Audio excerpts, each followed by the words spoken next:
All right, well, joining me now for reaction is Dan Crenshaw. He's a Republican running for Congress in a border district in Texas, Texas 2nd District. He's also a decorated former Navy SEAL. We also have Allen Orr, an immigration attorney, here to debate. Gentlemen, thank you both for being here. So, Commander, I'll start with you. We've got a situation here where the president sees an imminent national security threat based on the status of what's happening on our border. Congress will not deliver on a border wall and the funding that he wants, so he says we're sending the troops. Now, we know there are limitations in what they can do at the border, but is this an important step, and will it help stem the tide?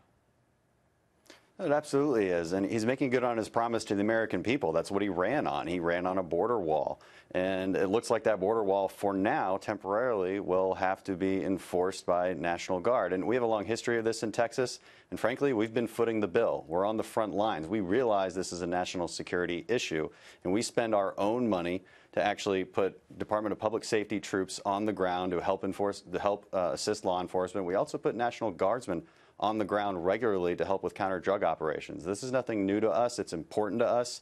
And frankly, it's time for the federal government to help out. Alan, so Dan Crenshaw just mentioned the Department of Public Safety in Texas. Based on their statistic from 2011 to 2012, over 245,000 criminal illegals have been arrested in Texas alone. Over 1,000 homicides, 77,000 arrests, assault arrests, 78,000 drug arrests, 7,000 sexual assault arrests. These are illegal aliens in Texas alone arrests between 2011 and 2018. Yet, based on some of the commentary I've seen, you say there isn't a crisis at our border. Would you not acknowledge that we do not, at the federal level, have our hands around the border, and now's the time to address it?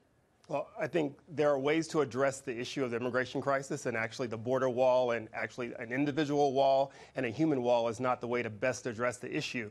And to best sort of show that this is a man-made crisis is why now? It's been 12 months into this administration, and now all of a sudden after this last fall of Congress, which there was sort of a DACA deal for a wall that he sort of ran away from, that we now want to deploy people to the troops. And it sounds like to me that Texas has it under control for the state of Texas, and that's really what the concern is right now. A little bit about federalism and what the National Guard is in place to do. So if states have the drive to put these individuals in place to do what they do at the national level, then why should the federal government sort of step in but and Ellen, say, this why is what not you need now? to do? Is immigration not a federal issue? I mean, Texas may have stepped up to do its part, but ultimately, this is something that affects all of us and what the federal government should be doing. You say, why now? I ask, why not now if we haven't stemmed the tide and Congress hasn't delivered?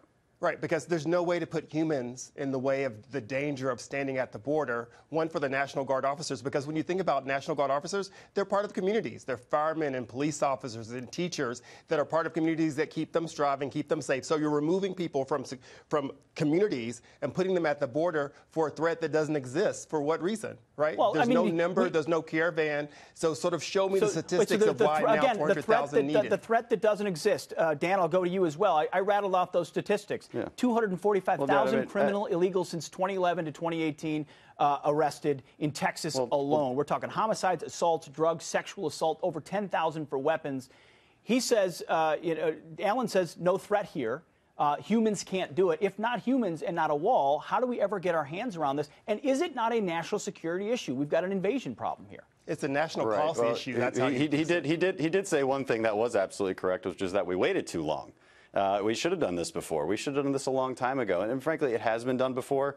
The left is losing their minds about this, but it was done by Obama in 2010 and by Bush in 2006. So he's right that we have waited too long. He's also right that it's a dangerous border. And so you can't simultaneously say that the threat doesn't exist while also saying it's a dangerous border and too dangerous for our National Guard. What our National Guard is going to be doing down there is be the eyes and ears for our law enforcement. That is the role they're going to play, and it's a very useful role, and it's a role we need in Texas.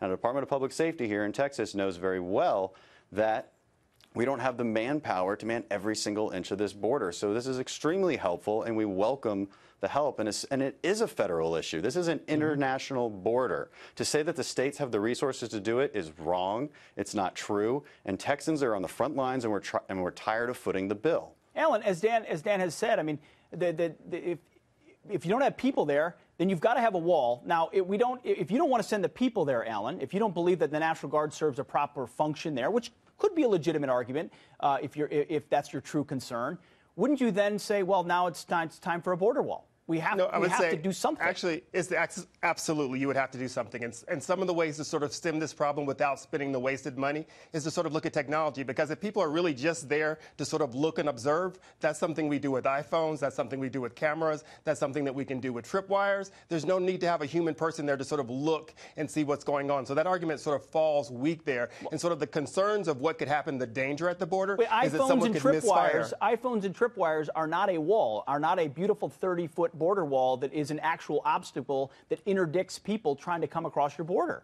It's very different. So the National Guard, if you're understanding the rules of what the National Guard can do at a port of entry, and with regards and sort of if you sort of hear the plan that it doesn't exist, as the governor of Oregon sort of said, that these individuals are not allowed to detain people or be involved as regular police officers. So therefore, they're only there to sort of be in the background, which he said specifically to watch and observe. We need them to be the eyes and the ears for law enforcement. Dan, you've been a Navy SEAL. You understand that an obstacle without oversight is not effective. So if you've got eyes and ears on an obstacle, you've got both layers necessary.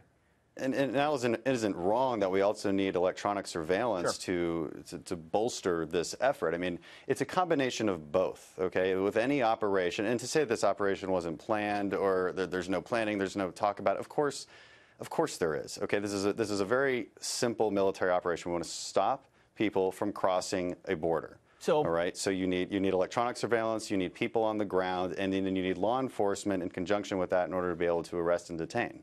Well, the Defense Secretary basically just said in your own skit that they were coming up with a plan that would be enforcement that would sort of comply with law. So therefore, there can't be a plan, because if there was a plan, then we'd already have seen that. So these are just a couple of days of action. Of course, the Pentagon's going to present a plan for this, and these things can. At least we can all agree that we need a border wall, right, Dan? No, we don't need a border wall. Absolutely, we can agree on that. Appreciate your time. And this is a temporary solution until temporary solution, because Congress cannot get out of their own way. Appreciate both of your time this evening. Right, and that's why I'm running for Congress. You got it.